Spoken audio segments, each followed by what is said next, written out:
우리는 지난 시간에 살인하지 말라라는 몇 번째죠? 6번째 계명 살펴보았습니다. We reviewed the verse 6 last time. 하나님께서는 이 6번째 계명을 통해서 우리에게 많은 진리들을 가르쳐 주셨는데 기억나시나요? Do you remember the sermons last week? 예. 오늘 하나님께서는요 7번째 명령으로 이어서 간음하지 말라라고 그렇게 명령하고 계시죠. Okay.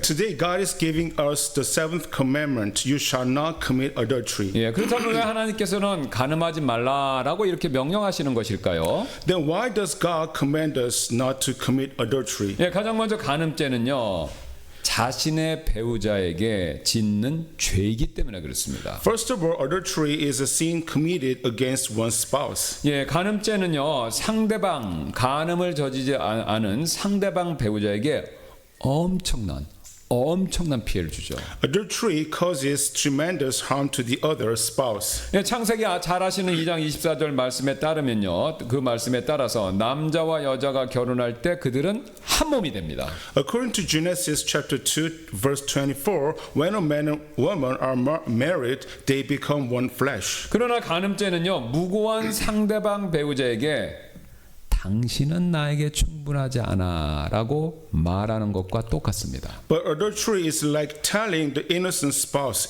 you are not enough for me. 그 결과 간음죄는요 무고한 피해자의 자존감을 파괴할 수 있는 무서운 힘을 가지고 있죠. As a result, adultery has the power to shatter the self-esteem of the innocent partner. 예, 그리고 그 자존감 파괴로 인한 그것으로 인해서 우울증, 불안감 그리고 심한 스트레스를 상대방 배우자가 겪을 수 있습니다. This can lead to depression, anxiety, and intense emotional stress. 또한 간음죄는요 신뢰를 파괴하는데요. Adultery also destroys trust. 예, 왜냐하면 무고한 배우자에게는 그 간음죄를 저질렀던 상대방 배우자를요 이거 다시 신뢰하는 거 이거 너무 어려운 일이기 때문에 그렇죠. Because it becomes extremely difficult for the innocent spouse to trust one who committed adultery again. 예, 또한 간음죄는요 간음죄를 저지른 본인 당사자에 대한 신뢰도 파괴해 버립니다. It also damages the adulterer's own credibility and self-trust. 예, 그래서 이와 관련해서 어떤 목사님이 이런 말씀을 하신 적이 있는데요.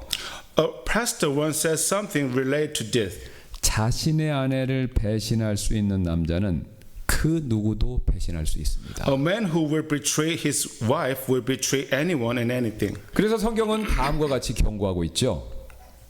This is why the Bible gives us this warning. 예, 잠언 6장 32절입니다. 그러나 누구든지 여자와 간음하는 자는 명철이 부족한 자니 그것을 행하는 자는 자기 자신의 혼을 망하게 하느니라. 잠언 30장 20절입니다. 간음하는 여자의 길도 그러하니 그녀가 먹고 자기 입을 씻고는 이르기를 내가 사악한 짓을 행하지 아니하였다 하느니라라고요. Psalm chapter 6 verse 32, but whose commit adultery with the woman lacks understanding. He that does it destroy his own soul. Psalm chapter 30 verse 20. Such is the way of an adulterous woman.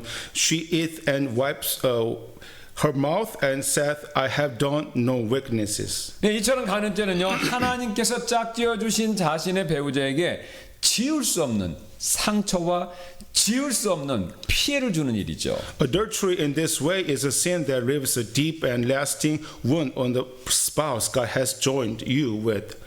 그래서 하나님께서는요 10가지 명령 중에 한 가지로서 7번째 계명으로 간음하지 말라라고 명령하신 것입니다. This is why God commands us not to commit adultery. 하나님께서 간음죄를 금지하신 이유는 이뿐만이 아닌데요. But this is not the only reason God forbids adultery. 예, 바로 간음죄는요 자기 자신을 또한 파괴시키는 죄가 되기 때문에 그렇습니다. Adultery is also a sin that destroys the one who commits it. 예, 사실 간음죄는요 상대방 배우자에게만 피해를 주는 것이 아니라 피해를 입히는 것이 아니라 자기 자신도 파괴하는 무서운 죄가 된다라는 거죠. In fact, adultery does not only harm the other spouse is a terrifying sin that also destroys the person who commits it. 예, 우리는요 다윗의 경우를 통해서 그 사실을 잘 알고 있지요.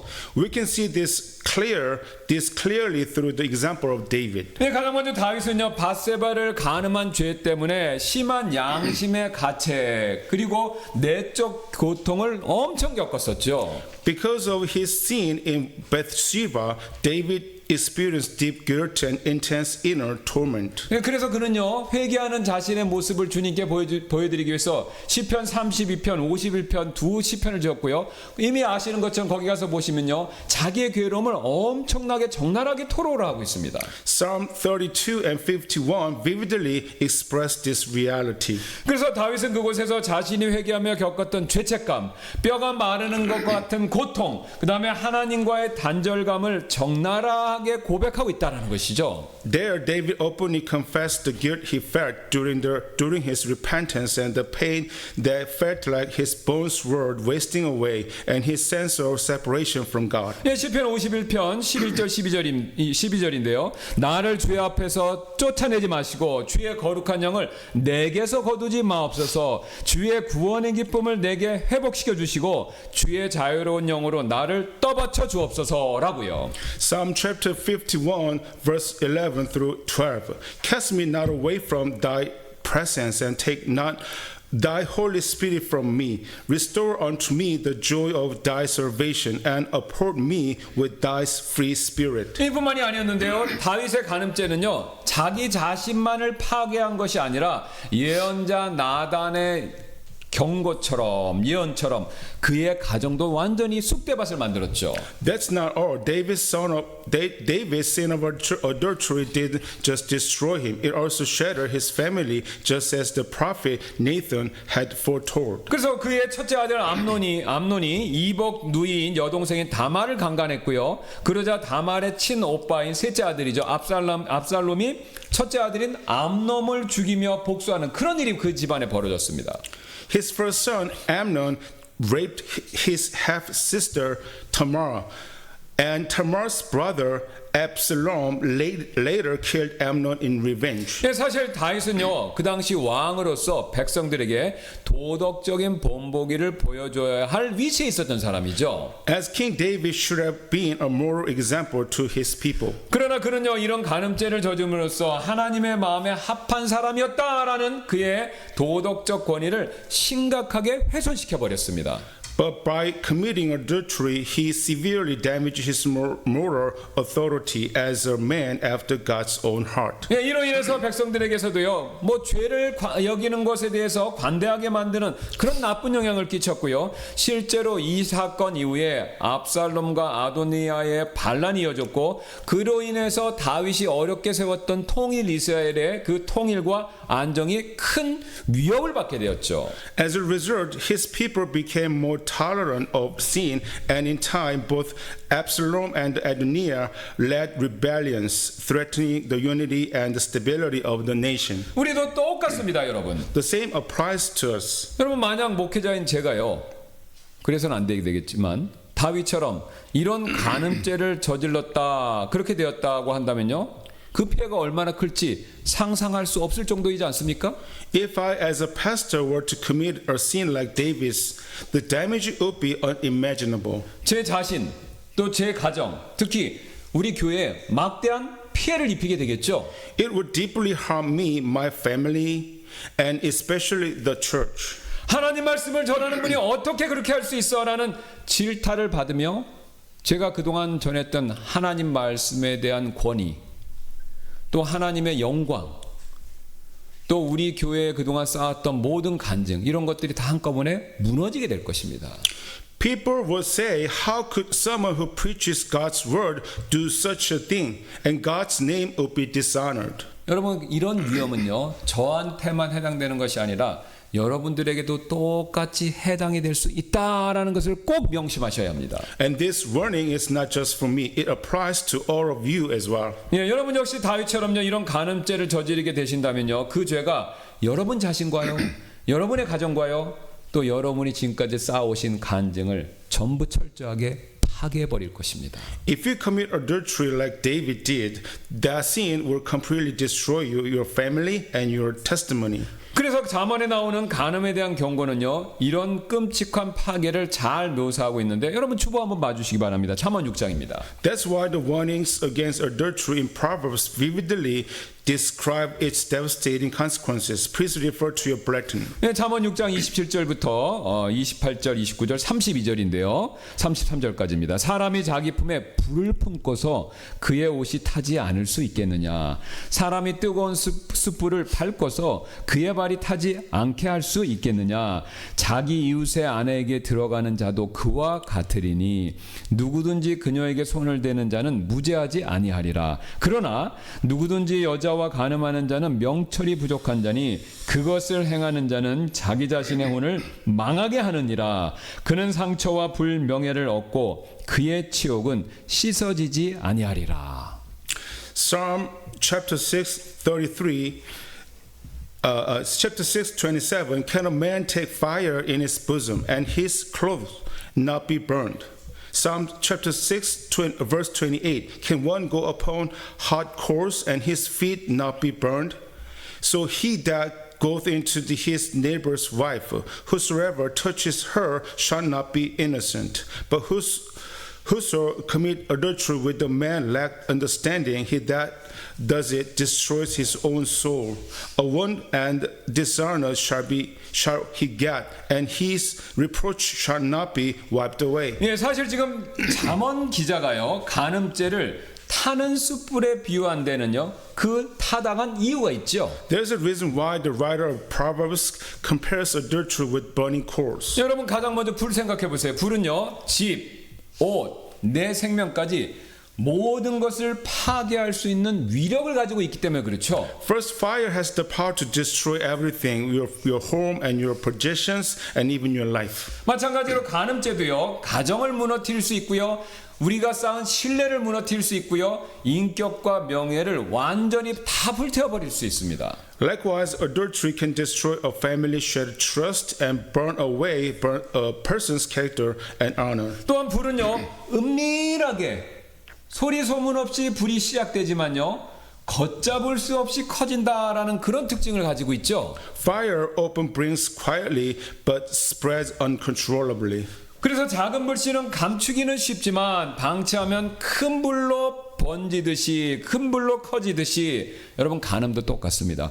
은밀히 시작되지만요, 간음 대놓고 하는 사람 없죠. 은밀히 시작하지만요, 결국은 삶 전체를 태우는 결과로 이어질 수밖에 없습니다. Just as a small spark may be hidden at first but grows into a raging fire if left unchecked, so adultery may begin in secret but can end up consuming a person's entire life. 마지막으로 불이 지나간 자리는요, 어떻습니까? 항상 흔적이 남지 않습니까? And finally, wherever fire has passed, it 예. always leaves behind scars. 그래서 우리 경험은 있죠. 불에 데인 자리는요, 항상 흉터가 남지 않습니까? Burns always leave lasting marks. 마찬가지로 간음죄도요, 단순한 실수로 끝나는 것이 아니라 개인적, 가족적, 영적 상처와 후유증을 크게 남긴다라는 것이죠. In the same way, adultery is never just a mistake. It leaves deep personal, familiar, and spiritual wounds and long-term consequences. 오늘 다윗은요, 이런 상처와 후유증을 크게 겪었던 사람이죠.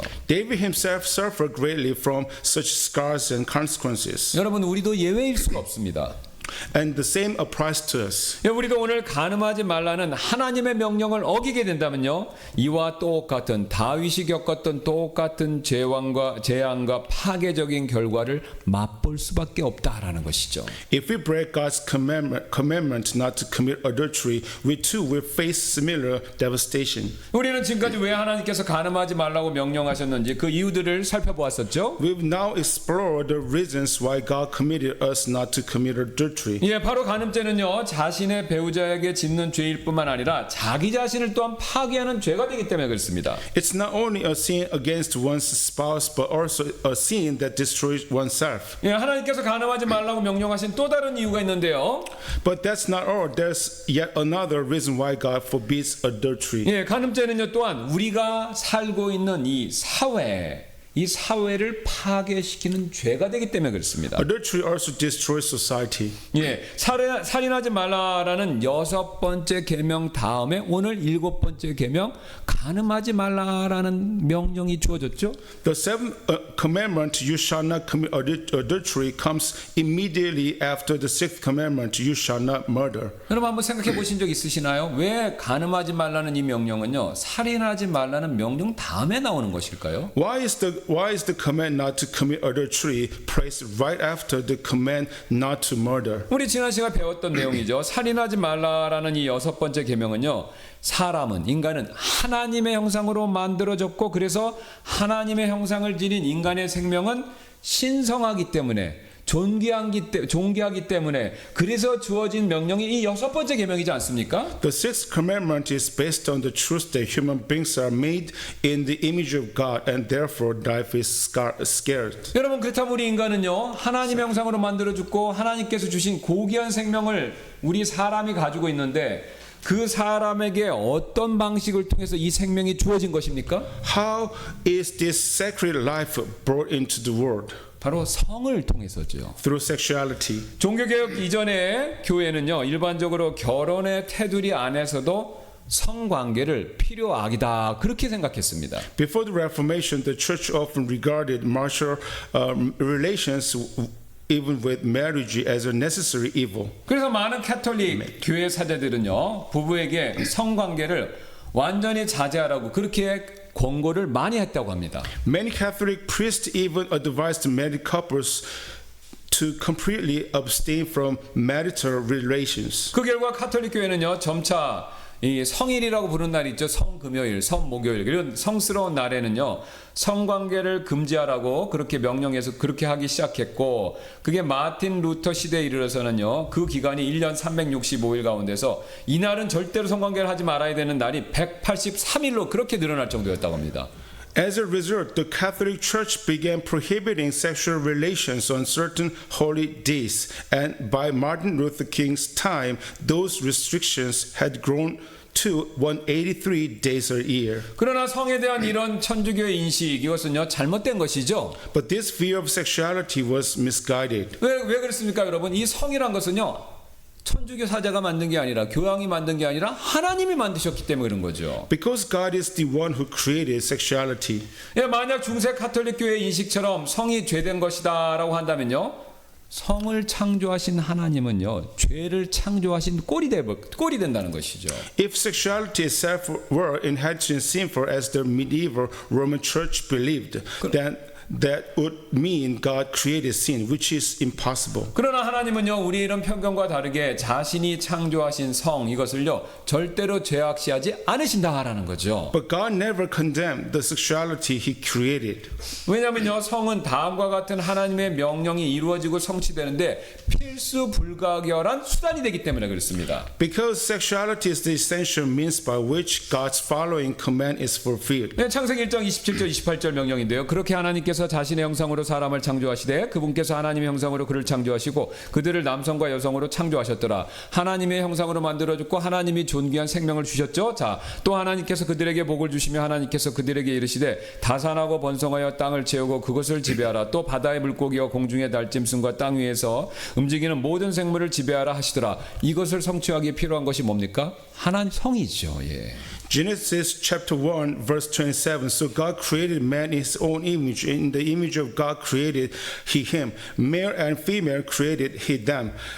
And God blessed them, and God said unto them, Be fruitful and multiply and replenish the earth and subdue it, and have domination over the fish of the sea and over the fowl of the air and over every living thing that move upon the earth. 이처럼 성을 통해서 인류는요, 새로운 생명을 만들어내고 있고요, 그 결과 다산하고 번성하라는 하나님의 계획이 현재 이 땅에서 실현되고 있는 중이죠. In this way, through sexuality, human brings forth new life, and God's plan for fruitfulness and multiplication is being fulfilled even today. 예, 쉬운 예로 제가 지금 반쪽짜리 이 종이컵 반쪽 이게 보이시나요? 예, 반쪽짜리 종이컵 이걸 제가 준비했습니다. To illustrate this simply, I brought a half-sized paper cup. 예, 여러분 지금 이게 보이시는 이 반쪽짜리 종이컵이요. 물을 담을 수 있는 제대로 된 종이컵이 되려면요. 두 개가 어떻습니까? 붙어서 완전히 하나가 되어야 되죠. For this half cup to function as a proper cup that can hold water, it must be fully joined with another to become one complete unit. 그리고 이 반쪽짜리 종이컵을요. 하나로 완전히 하나로 결합시키려면요. 이런 접착제가 필요합니다. And in order to bind these two halves together, you need something like this adhesive. 여러분 우리 사람도 이와 똑같은 원리로 인해서 하나님의 축복을 받습니다. The same is true for us as human beings. 지금 보여드린 이 반쪽짜리 종이컵이 하나가 되어야 물을 담을 수 있죠. 물을 담을 수 있는 것처럼 남자와 여자가 하나가 되어야 앞에서 말씀하신 하나님이 주시는 축복을 담는 그릇, 즉 완전한 가정을 이룰 수 있다라는 것이죠. Just as these two cup halves must become one to hold water, so too must man and woman become one to be a vessel that can hold the blessing God gives. 그리고 남자와 여자가요 하나가 되도록 서로를 완벽하고 완전하게 결합시켜 주는 것이 바로 성입니다. And it is sexuality that serves as the bond that unites a man, a woman into one. 예, 즉 성은요 이런 접착제 역할을 한다라는 것이죠. In other words, sexuality functions as the kind of glue that binds two people together. 예, 이처럼 하나님께서 성을 부부 사이를 연결시키는 접착제로 만드셨기 때문에 여러분 이 성이 남용되면요 하나가 돼야 될 가정이 무너지고요 하나가 돼야 될 가정이 무너지면요 많은 가정들이 모인 사회와 국가가 결국 흔들리고 무너질 수밖에 없다라는 것이죠. Like this, God designed sexuality to bind a husband and wife, and when this bond is misused, it breaks down families and eventually shakes the very foundations of society and the nation. 그래서 여러분 역사를 보시면요 성적 타락으로 인해서 가정이 무너지면요 그 결과 그 사회와 그 국가는요 쇠퇴하고 멸망한 예를요 너무 많이 우리가 확인할 수가 있습니다. History clearly shows that when families fall due to sexual immorality, societies and nations inevitably decline and collapse. 우리가 잘 아시는 성경에 등장하는 소돔과 고모라가 가장 그 대표적인 예가 되지 않습니까? Sodom and Gomorrah in the Bible are the most well-known examples. 여러분 롯의 두 딸 한번 생각해 보세요. 롯의 두 딸이 근친상간한 것을 놓고 볼 때 그녀들이 보고 배우며 자랐던 소돔과 고모라는요 그것보다 훨씬 더 심각한 성적 타락에 빠져 있었을 것이 분명하다라는 거죠. 그들이 학교를 다녔겠죠. 소돔과 고모라 출신의 그 학교를 다닌 보고 배운 사람들의 행동이 그렇다면 소돔과 고모라는 얼마나 성적으로 타락했겠습니까? Considering Lot's daughters committed incest, it is evident that the city they grew up in, Sodom, was even more deeply immersed in sexual depravity. 예, 역사를 보면요 소돔과 고모라뿐만 아니라 로마, 그리스, 그 다음에 근대 프랑스, 영국, 우리가 잘 아는 미국 등 많은 나라들이 다른 게 아닙니다. 성적 타락으로 인해서 도덕이 무너지고요. 그 결과 사회가 쇠퇴하고 있습니다. Looking at history, not only Sodom and Gomorrah, but also many nations such as Rome, Greece, France, and the United Kingdom and the United States experienced moral collapse and societal decline due to sexual corruption. 여러분 한국도 예가 아니죠. 특히 2015년에 간통죄 폐지된 이후에 여러분 느끼시기 어떻습니까? 성적 문란이 약해졌나요? 더 심해졌나요? Korea is no exception. In fact, sexual immorality has deepened, especially since the abolition of the adultery law.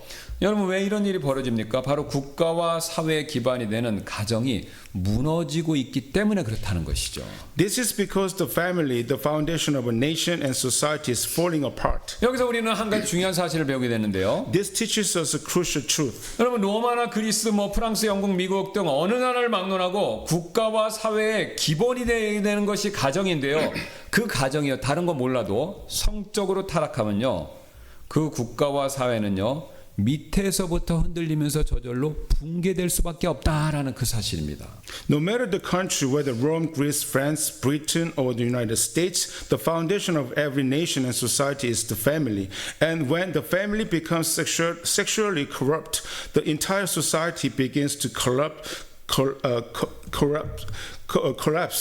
from the ground up. 예, 여러분 이것을 막을 수 있는 유일한 방법은요. 오늘 하나님께서 주신 이 명령밖에 없습니다. 간음하지 말라. And the only way to prevent this collapse is by taking God's commandment seriously to avoid committing adultery. 여러분 왜 그렇습니까? 하나님께서요. 간음죄를 저지르는 가정과 사회는요. 망하도록 내버려 두시기 때문에 그렇습니다. Because God allows homes and societies that are steeped into adultery to fail. 사실 성경이 지금 말씀하고 있는 이 간음죄의 이 범위는요. 우리가 생각하는 것보다 성경은 훨씬 더 넓은 범위를 얘기하고 있는데요. In fact, the Bible's definition of adultery is broader than many people realize. 예, 왜냐하면요. 오늘 간음하지 말라는 명령은요. 결혼한 부부가 저지르는 성적 타락 이것만 금지하는 것이 아니라요. 결혼하기 전에 남자나 여자는 상관없습니다. 결혼하기 전에 혼전 성관계를 포함한 모든 성적 타락을 포함해서 금지하는 명령이기 때문에 그렇습니다. That's because the command you shall not commit adultery forbids not only extramarital affairs but all forms of sexual immorality including premarital relations. 예, 그 부분은 오늘 출애굽기 20장 14절에서 간음하지 말라고 명령하는 이 명령에 나온 간음으로 번역된 히브리어는요. 혼인한 이후의 성적 타락 그것만 얘기하는 게 아니라요. 혼전 이전에 결혼하기 전에 성적 타락까지를 포함한 모든 음행을 가리킬 때 사용하는 단어입니다. This is supported by the original Hebrew word translated as adultery in Exodus chapter 20 verse 14, which refers not only to sexual sin after marriage but also to all forms of sexual immorality, including those committed before marriage. 그러므로 지금 하나님께서는요. 혼인 이후에 성적 타락 이것만 금지하신 것이 아니라요. 혼인 이전에 그 어떤 성적 타락도 금지하고 계신 것이다라는 거죠. Therefore, God is not only forbidding sexual sin after marriage, but also any sexual immorality before marriage. 예, 우리는 지금까지 간음죄가요. 자기 자신과 자신의 배우자에게 짓는 죄이고 또한 사회에 짓는 죄이기 때문에 하나님께서 금지하셨다라는 사실을 살펴봤죠. We have now seen that adultery is a sin against oneself, Yeah. against one's spouse, and against society, and that's why God forbids it. 그렇다면요. 간음죄를 짓지 않으려면 우리는 어떻게 행동해야 할까요? Then how can we avoid committing the sin of adultery? 우리가 잘 아시는 대로 예수님께서 이런 말씀하신 적이 있는데요. 마태복음 5장 28절입니다. As many of us know, Jesus once said the following. 그러나 내가 너에게 이르노니 누구든지 욕정을 품고 여자를 바라보는 자는 자기 마음으로 이미 그녀와 간음하였느니라 라는 말씀이죠. Matthew chapter 5 verse 28, but I say unto you that whoever looks on a woman to lust after her hath committed adultery with her already in his heart. 예, 예수님께서는요 간음과 관련해서 굉장히 중요한 사실을 우리에게 한 가지 지금 가르쳐주고 계시죠. 알려주고 계시죠. Jesus teaches a very important truth about adultery. 예, 바로 간음의 문제는 근본적으로 마음의 행동에서 나타나기에 앞서서 마음에서부터 출발하는 문제다라는 그 사실을 알려주고 계시죠. That is the problem of adultery ultimately begins in the heart.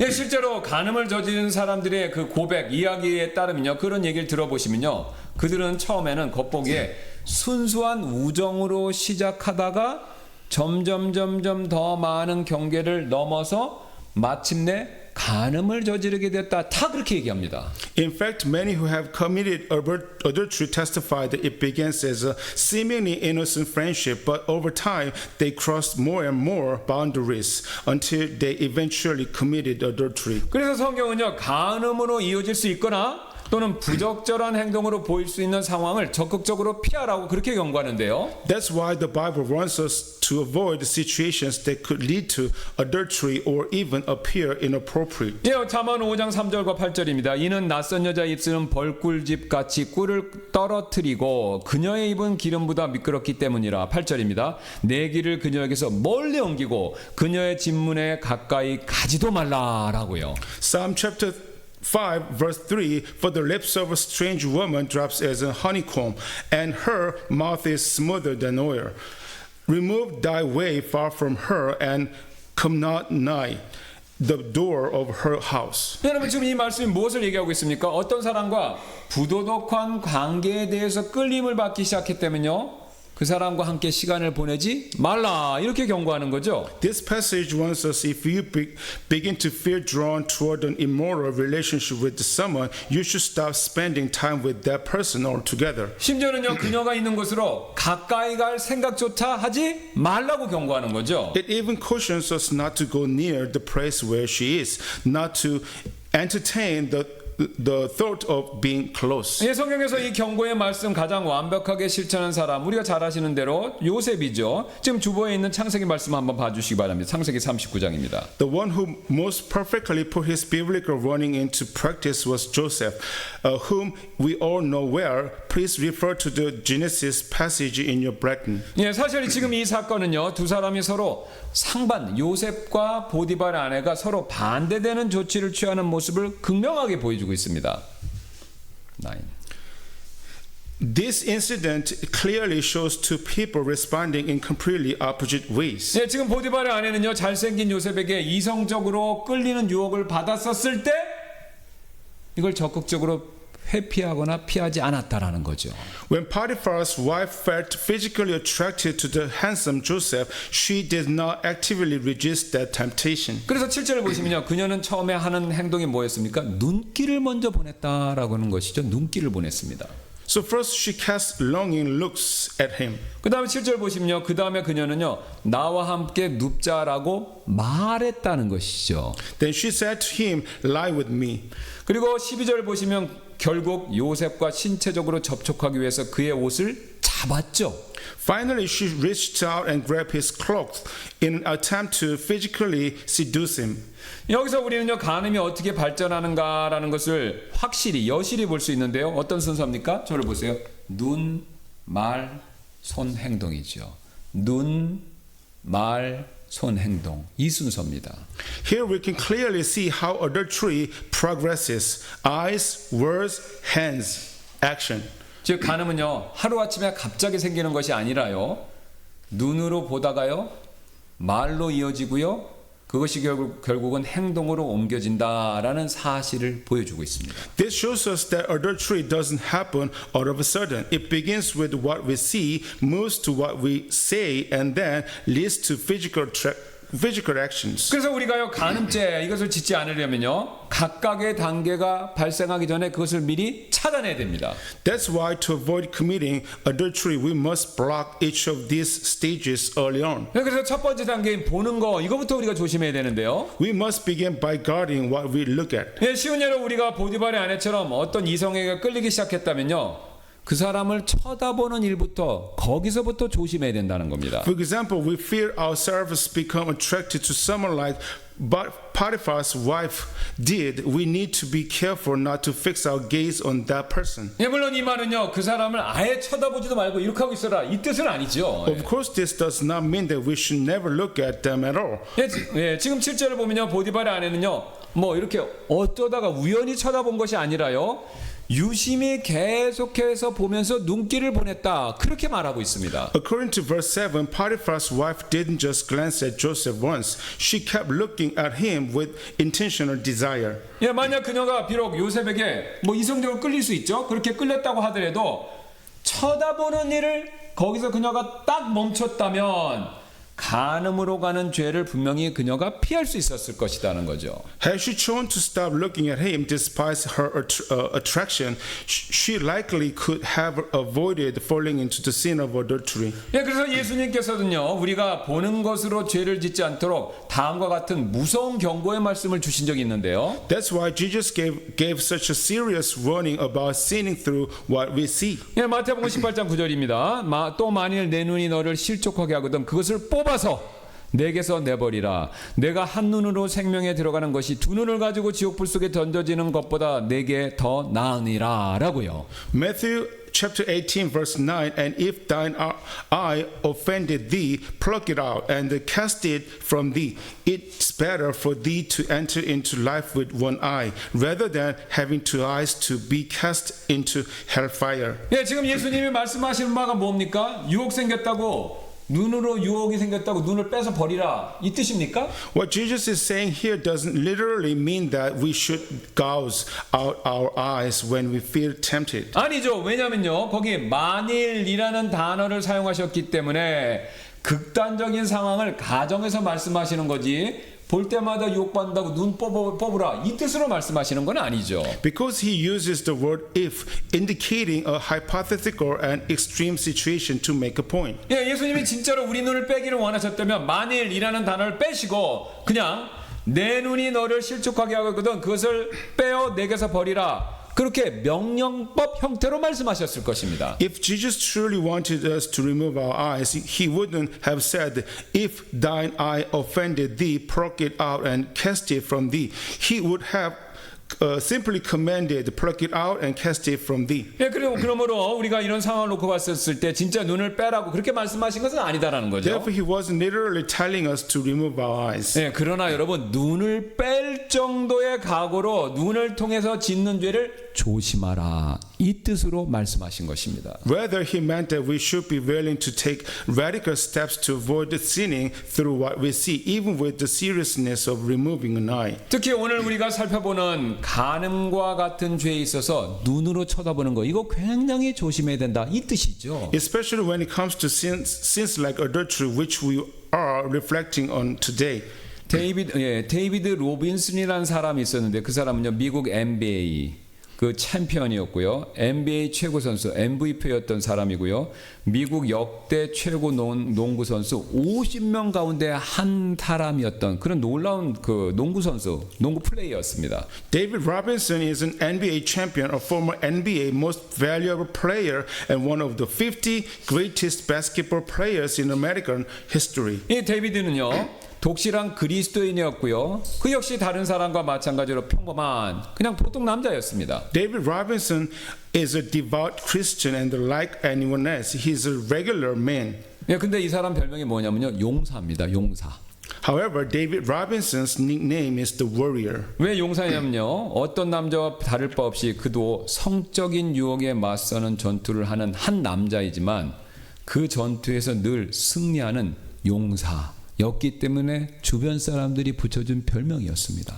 Like any other man, he fights the battle against sexual temptation, but he's a warrior who consistently wins that battle. 예, 한 유명 스포츠 일간지가요. 로빈슨이 그리스도인이면서 한 여자의 남편이었고 그리고 아이들의 아버지로서 NBA의 강렬한 유혹들 중에서 어떻게 자신을 지키고 있는가를 기사화한 적이 있었습니다. A well-known sports newspaper once featured an article on how Robinson, as a Christian husband and father, protects himself from meet the intense temptations of the NBA. 예, 가령 경기와 경기 사이에 여러분 휴식 시간 있잖아요. 농구할 때. 그때 그는요.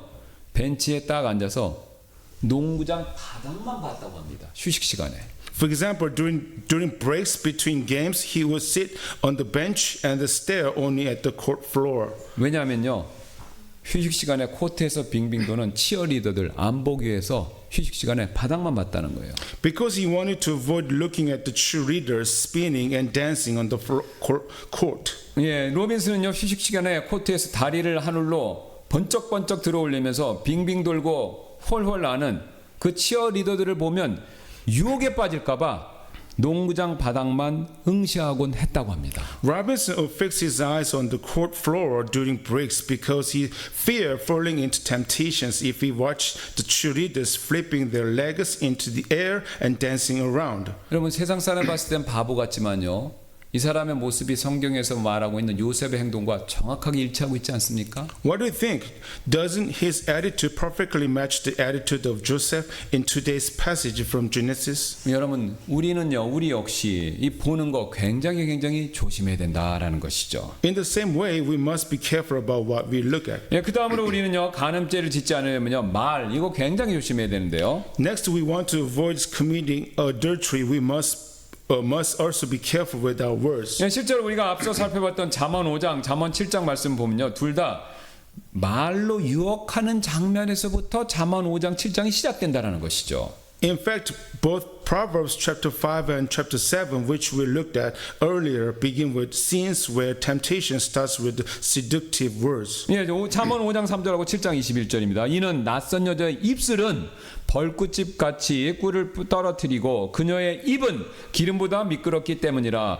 그녀가 자기의 많은 좋은 말로 그를 굴복시키고 자기 입술에 아첨하는 말로 그를 강제로 이끌더라. Psalm chapter 5 verse 3, For the lips of a strange woman drops on honeycomb, and her mouth is smoother than oil. With her mouth fair speech she caused him to yield. With the flattering of her lips she forced him.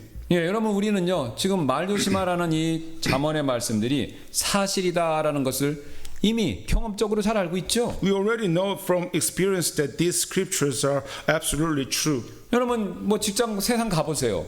말로써 성적 희롱하거나 성적 농담하는 거 이거 뭐 너무 비일비재하지 않습니까? Especially in our times, it's too common to encounter sexual harassment or inappropriate jokes through speech. 예, 그래서 성경은요 우리 마음속에 유혹을 일으킬 수 있는 그 어떤 부패한 대화도 하지 말라라고 다음과 같이 경고하는데요. That's why the Bible warns us not to engage in any corrupt talk that could stir up temptations in our hearts. 예, 뭐 에베소서 4장 29절인데요. 부패한 대화는 너희 입 밖에도 내지 말고 오직 세워주는 일에 쓸 좋은 것을 말할지니 이것은 듣는 자들에게 은혜를 끼치게 하려 함이니라라고 그렇게 말씀하고 있죠. Ephesians chapter 4 verse 29, Let no corrupt communications proceed out of your mouth, but that which is good to the use of edifying, that it may minister grace unto the hearers. 마지막으로 우리는요 간음죄 짓지 않으려면요 신체적 접촉 이거 굉장히 조심할 필요가 있죠. Lastly, we must be cautious about physical contact. 오늘 보디발의 아내는요 요셉에게 일부러 손을 뻗어서 신체적인 접촉을 시도하려고 그렇게 했었죠.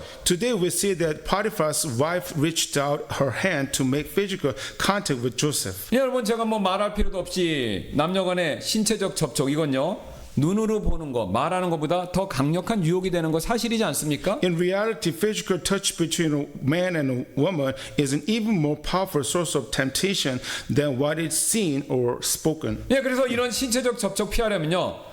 둘만 따로 있게 되는 상황 이것을 피해야 된다라는 거죠. To avoid this kind of physical temptation, we must avoid being alone in situations that may lead to it. 예, 그래서 어떤 목사님은요 이와 관련해서 다음과 같은 이야기를 하나 들려주신 적이 있는데요. A pastor once shared the following story related to this topic. 내가 아는 어떤 저명한 기독교 사역단체는 남녀 이성, 남자나 여자 이성 직원이 단둘이서 출장으로 여행하는 것을 금지하는 정책을 가지고 있습니다. A well-known Christian ministry I know has a policy that prohibits male and female staff members from traveling together alone on business trips. 또한 모든 회의는 공공장소에서 진행하도록 되어 있습니다. 즉 사무실 밖에서의 1대1 모임은 강력하게 권장하고 있지 않습니다라고요. All meetings are to be held in public places. In other words, one-on-one meetings outside the office are strongly discouraged. 부득이한 경우 꼭 그렇게 될 부득이한 경우가 있다면 각각의 배우자에게 해당된다면 알려야 되고 또 관리자에게 회의 장소 날짜 시간을 미리 알려줘야 된다라는 것이죠. If such meetings are absolutely necessary, both parties must inform their spouse, if applicable, and supervisors of the meeting's location, date, and time. 사무실에서 이상관의 1대1의 만남도 눈에 잘 띄는 곳에서 해야 합니다라는 룰을 갖고 있다는 것이죠. Even within the office, one-on-one meetings between the opposite sex must take place in visible and open areas. 여러분 들어보시니까 어떻습니까? 세상적인 입장에서 볼 때는요 유별나게 구는 것처럼 보일 수도 있지만 사실은 오늘 성경의 지침을 매우 지혜롭게 잘 따르고 있는 그런 훌륭한 규칙들이 된다라는 거죠. In today's world, such actions may seem overly cautious, but in reality, they are wise steps that follow the guidance of Scripture. 여러분 이런 조치가 있어도요 간음죄가 생길 수가 있는데 이런 조치가 아예 없다면요 얼마나 쉽게 성적인 부정이 그렇게 그거 쉽게 생길 수 있겠습니까? Because even with these precautions, scandals can still happen in the workplace. So how much more likely are they if no boundaries are in place? 예, 그렇죠. 우리는요 항상 성적인 문제에 있어서 굉장히 조심해야 된다라는 것이죠. That's right. We must always be careful when it comes to matters of sexual temptation. 예, 그리고 그런 간음하는 문제, 성적인 문제로 발전하지 않으려면요, 우리는 가장 먼저 보는 거, 여러분 그거 조심하셔야 됩니다. And to prevent such issues from developing into adultery, we must first be careful about what we look at. 예, 그 다음에 말하는 거 조심해야 된다. 이성간에 말하지 말라 이 뜻이 안 하죠. 이 뜻이 아닙니다. 말하는 내용을 조심해야 된다라는 거죠. We must also be cautious about the words we speak. 그리고 신체적인 접촉이 일어날 수 있는 기회를 최대한 피해야 되는 것이고요. And we should avoid situations where physical contact might occur. 예, 오늘 요셉처럼 이 도망갈 태세 이 정도까지 갖춰져 그런 걸 마음의 자세로 갖고 있어야 된다는 것이죠. We must be ready to flee just like Joseph did today. 여러분 왜 그렇습니까? 인간은요, 우리 사람은요 생각보다 약한 존재이기 때문에 오늘 아침에 배웠죠. 우리 안에 죄가 있습니다. 그래서요 눈에 보이는 것에 쉽게 유혹받고요, 말하는 것에 들리는 말에 쉽게 넘어가고요, 신체적인 접촉은 말할 필요도 없게 된다라는 거죠. Because human beings are weaker than we think, is easily tempted by what we see, swayed by what we hear, and even more vulnerable to physical touch. 예, 낸시 앤더슨이라는 사람이 있었는데요. 이분은요 자신의 실수와 회복 과정을 진실하게 담은 책 더 푸른 잔디 증후군이라는 책을 통해서 자신이 저지른 간음의 대가와 이에 따른 하나님의 회복의 은혜를 잘 간증하는 책을 쓴 사람이었는데요. Nancy Anderson shared the cost of adultery and the grace of God's restoration through her honest and powerful book, Avoiding the Greener Grass Syndrome.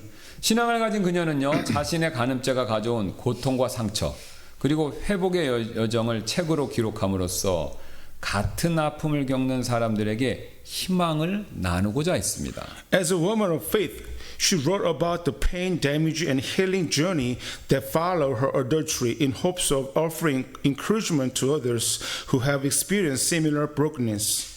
그녀는요 책의 첫머리에서 직장 동료와의 부적절한 관계가 남편 론과의 결혼 생활을 얼마나 엉망진창으로 만들었는지를요 솔직하게 고백하고 있습니다. At the beginning of the book, she openly confessed how an inappropriate relationship with the co-worker devastated her marriage with her husband, Ron. 그녀의 간음 이후 부부는 별거하게 되었고 결혼은 사실상 무너진 상태였습니다. After the affair, the couple separated and their marriage was virtually destroyed. 하지만 낸시는요 하나님 앞에서 그리고 또 남편 앞에서 자신의 이 관계를 회복해야 되겠다 그런 결단을 내렸는데요. But Nancy made the decision to seek restoration before God and her husband. 이 과정에서 그녀는요 자신의 친정 부모님께 눈물로 고백했고 또 부모님은요 낸시의 그런 회복을 적극적으로 도와주었습니다. In that process, she tearfully confessed to her parents who fully supported her in her journey toward healing. 예, 특히 그녀의 친정 아버지는요 지혜롭고 단호한 말로 그녀에게 중요한 통찰을 주었고 그는 이렇게 그녀에게 말해주었는데요. Her father in particular offered him yet wise insight. He said, 무너진 토대 위에 집을 다시 세우면 겉보기엔 멀쩡해 보여도 비가 오면 무너지고 만난다. 결혼도 마찬가지야. 분쟁하는 집은 설 수 없다고 성경은 말하고 있어. If you rebuild a house on a broken foundation, it may look fine on the outside, but it will collapse when the rain comes. Marriage is the same. The Bible says a house divided cannot stand. 배신의 기억과 죄책감은 시간이 지나도 둘 다 너를 계속 괴롭힐 것이야. 결국 무너지게 되어 있어. 그래서 지금 가장 중요한 결정을 네가 내려야 해. The memory of betrayal and the weight of guilt will continue to haunt both of you. In the end, it will fall apart again. That's why you must make the most important decision right now. 낸시가 그 가장 중요한 결정이 무엇인지 묻자 그녀의 아버지는 이렇게 대답했는데요. When Nancy asked what that most important decision was, her father replied, 사과와 용서란다. apology and forgiveness. 아버지는 용서의 본질에 대해서 이어서 이렇게 설명했습니다. He explained the heart of true forgiveness. 누구를 용서해 준다는 것은 그가 잘못한 것을 마음에서 지워버리는 것을 말하지. Forgiving someone means erasing the wrong from your heart. 하나님께서도 우리를 용서하신 후에는 우리의 죄를 동이 서에서 먼 것처럼 기억하지 않겠다고 하셨어. God himself said he would remember our sins no more, as far as the east is from the west. 그게 용서야. 그것은 우리에게 죄가 있다는 것을 전제하지. 죄가 있지만 그래도 용서해 주는 것이야. That's what forgiveness is. It acknowledges the wrong, but still chooses to pardon. 그러니까 용서는 용서할 만해서 하는 것이 아니라 용서할 만하지 않아도 해주는 것이 바로 용서야. So forgiveness isn't about whether someone deserves it. It's choosing to forgive even when they don't. 그래서 용서는 하나님의 선물이야. That's why forgiveness is a gift from God. 그리고 그녀의 아버지는 사위론에게도 이렇게 말했는데요. Her father also spoke to Ron, her husband. 만약 자네가 낸시를 진심으로 용서하기로 결심했다면 그 죄를 가지고 다시는 공격의 도구로 써서는 안 된다네. If you truly decide to forgive Nancy, then you can never use that sin against her again. 하나님께서 새롭게 출발한 힘을 자네에게 분명히 주실 거야. God will give you the strength to start again. 하지만 용서하지 않겠다면 고통을 안고 계속해서 낸시에게 상처 입히게 될 거야. But if you don't forgive, you will keep wounding her with your pain. 자네가 그 길을 선택한다면 결혼은 지속될 수 없네. 물론 성경적으로는 이혼도 가능하겠지만 하나님께서 이혼을 하라고 꼭 명령하신 것은 아니지. If you choose that path, the marriage cannot survive. Yes, the Bible permits divorce, but God never commands it.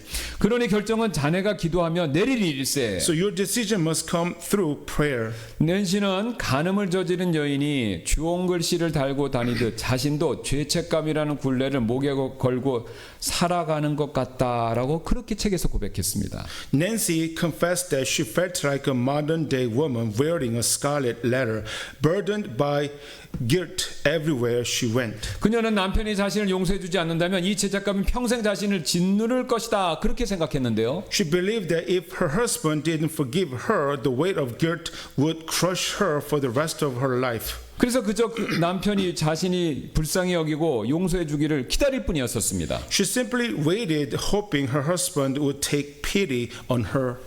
그때 아버지가 이런 말을 덧붙이셨는데요. Then her father added, 내가 남편의 용서를 구하겠다고 마음 먹으면 그냥 가서 구하면 돼. 기다리지 말고. if you decide ask your husband for forgiveness, then just ask. 용서는 요청이고 결정은 남편의 몫이야. 단순한 일이지만 매우 어려운 일이기도 하지. Forgiveness is a request and the decision is his to make. It's simple but very difficult. 마침내 낸시는 남편에게 용서를 구했습니다. At last, Nancy asked her husband for forgiveness. 여보, 나는 당신을 정신적으로, 영적으로, 그리고 신체적으로 배신했어요. Honey, I betrayed you emotionally, spiritually, and physically.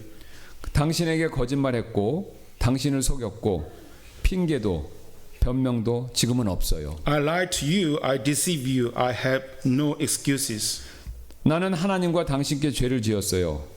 나를 용서해 줄 수 있나요? I've sinned against God and against you. Can you forgive me? 그녀의 말에 남편은 고개를 숙인 채 한동안 말이 없었지만 이내 낸시의 손을 잡고 이렇게 말했습니다. Ron bowed his head in silence for a moment, then reached out and held her hand. He said, 우리 둘 다 서로에게 해서는 안 될 짓을 했어. We both done things we shouldn't have done to each other.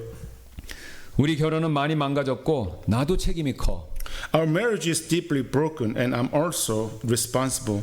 하지만 오늘부터 우리는 달라질 거야. 여보, 난 당신을 용서하기로 결심했어. But starting today, things will change. Honey, I've decided to forgive you. 그 순간 두 사람은 함께 소리내어 울었고 그 방 안은 하나님의 사랑과 은혜로 가득 찼습니다. In that moment, the two of them wept aloud together and the room was filled with God's love and grace. 두 사람은 그렇게 마음과 마음이 다시 연결되었고 무너졌던 결혼 생활의 토대를 주님 안에서 새롭게 다시 세우기 시작했습니다. Their hearts were reconnected and they began rebuilding the broken foundation of their marriage in God. 여러분, 우리 대부분의 사람들은요, 자신의 내면의 죄에 대해서 외면의 죄보다 더 큰 관용을 가지고 있죠. Most people are more tolerant of their inward sins than of their outward ones. 그래서 우리는요, 다른 사람들이 알지 못하기 때문에 우리 마음 속에 있는 마음의 죄에 대해서 덜 걱정합니다. Because others cannot see them, we tend to worry less about the sins hidden in our hearts. 그러나 여러분, 우리의 겉의 죄 못지않게 내면의 결점도요, 똑같이, 아니 그 이상으로 치명적이죠. Yet the flaws within us are just as deadly. 특히 간음의 문제에 있어서는요, 더더욱 그러합니다. This is especially true when it comes to the issue of adultery. 왜냐하면요, 간음은요, 우리의 가장 원초적인 본능 가운데 하나인 성적 욕구, 거기서부터 시작되는 죄이기 때문에 그렇습니다. Because adultery begins with one of our most primal instincts, sexual desire. 물론 성욕 자체가 죄는 아니죠. Of course, sexual desire itself is not a sin. 왜냐하면요, 성욕은 다산하고 번성하라고 하나님께서 우리에게 주신 큰 선물이기 때문에 그렇죠. Because sexual desire is a gift from God, given so that we may be fruitful and multiply. 그러나 여러분, 이 성욕은요, 앞에서 잠언에서 말씀드렸던 것처럼 불과 같아서 우리가 잘 통제하지 못하면요, 나 자신을 태우고요, 우리의 가정을 태우고요, 우리 교회를 태우고요, 우리 사회까지도 태울 수 있습니다. But this desire is like fire. If not properly controlled, it can but us and families and our churches and even society. 여러분, 우리가 이런 일을 겪지 않으려면요, 우리는 오늘 5절 말씀처럼 내 스스로의 힘이 아니라요, 성령의 도움을 구하셔야 합니다. Therefore, to prevent this from happening, we must seek the help of Holy Spirit, just as we learned in this morning's message. 여러분, 아침에 제가 보여드렸던 그 내용처럼 나 스스로의 힘으로는요, 육신의 욕구를, 정욕을요, 절대로 완벽하게 제어할 수 없기 때문에 그렇습니다. Because we can never fully control the desires of the flesh by our own strength. 그러므로 지금 이 시간 우리 잠시 기도하는 시간 좀 갖도록 하겠습니다. Let us take a moment now to pray.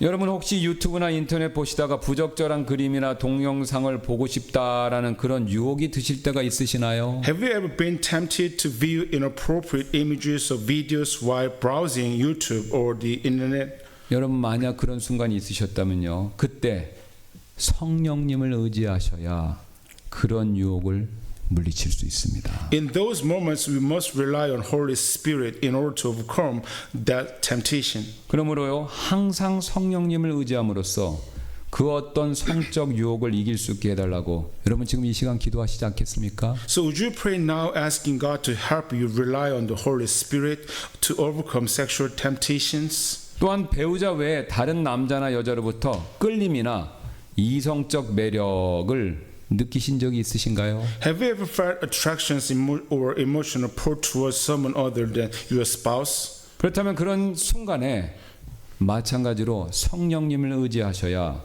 우리는 그런 유혹을요, 오늘 요셉처럼 물리칠 수 있습니다. In those moments, we must depend on the Holy Spirit so that we, like Joseph, we can flee from temptation. 그러므로 우리가 항상 성령 충만함으로써 그런 유혹을 이길 수 있게 해달라고 지금 이 시간 이 자리에서 기도하시지 않겠습니까? Will you pray now for the fullness of Holy Spirit so you can overcome such temptations in strength? 마지막으로 간음죄를 이길 수 있는 가장 확실한 방법은요, 자신의 배우자를요, 지금보다 더욱더 사랑하는 것입니다. Finally, the most powerful way to overcome adultery is to love your spouse more deeply. 비록 자신의 배우자가 마음에 들지 않는 부분이 있다 하더라도요, 오늘 앤더슨 부부처럼 용서해 주고요, 더욱더 사랑한다면요, 절대로 우리는 다른 사람을 바라볼 필요도 이유도 없을 것입니다. Even if there are parts of your spouse that you struggle with, if you choose to forgive and love them like the Anderson did, there will be no reason or room for adultery in your life. 그러므로 지금 자신의 배우자를요, 지금보다 더 사랑하고 혹시 잘못이 있다 하더라도 용서할 수 있게 해달라고 여러분 그렇게 기도하시지 않겠습니까? So would you pray now asking God to help you forgive and love your spouse even more? 제가 먼저 기도하고 이 시간 이후에 초청 시간에 모두 함께 이것을 위해서 기도하는 시간 갖도록 하겠습니다. I'll begin with the prayer and we enter into a time where we can all pray together for these things. 예, 기도하시겠습니다. Let us